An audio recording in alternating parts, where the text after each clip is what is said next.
Welcome to my Virtuosa breakdown video, part 2. If you haven't watched the first one, please do so. If you have, welcome back. I skipped over her heavies during my previous videos, but I'll talk about them in more detail. Then I'll move on to analyze her bashes, footwork, and offhand posture. Starting with unblockables in general, there are three main ways to break through the opponent's guard.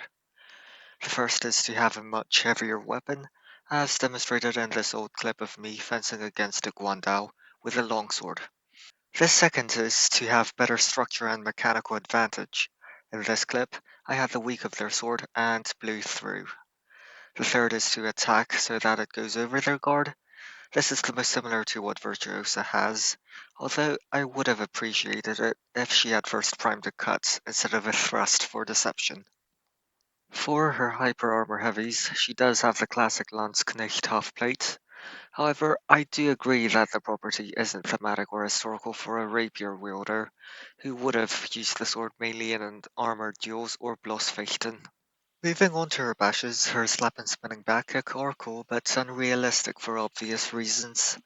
Her pommel bashes do apparently exist in sources such as Whitnam, but should also remind human practitioners of another source, Fiore dei Liberi, who also has the groin kick.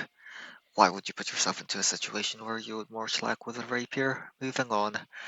I briefly went over the inquartata in the last video, so here's a bit more on the footwork part. For linear movements, you can either advance and gather, which gives you more stability, or gather and advance, which covers more distance.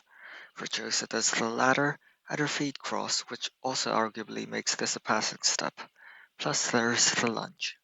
For lateral movements, we use triangle steps, so called due to the triangle it forms as you move a foot to the next spot while keeping the other in place. A related term is the compass step. This name derives from the fact that your legs act as a compass that revolves to draw a circle. Other steps can be combined with the compass step, such as the compass lunge or double triangle steps. But hey, why make two steps when we can make one?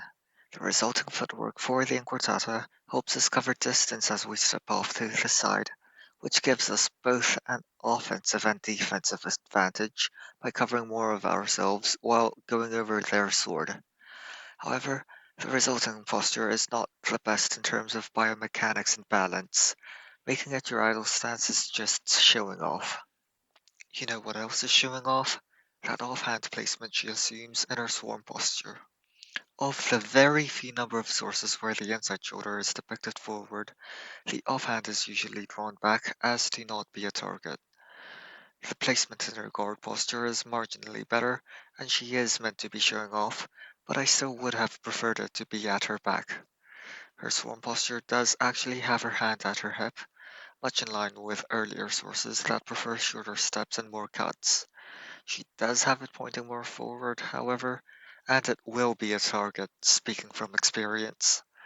For later sources, a typical position for the offhand would be at the chest or the side of the face. This is a result of two separate developments.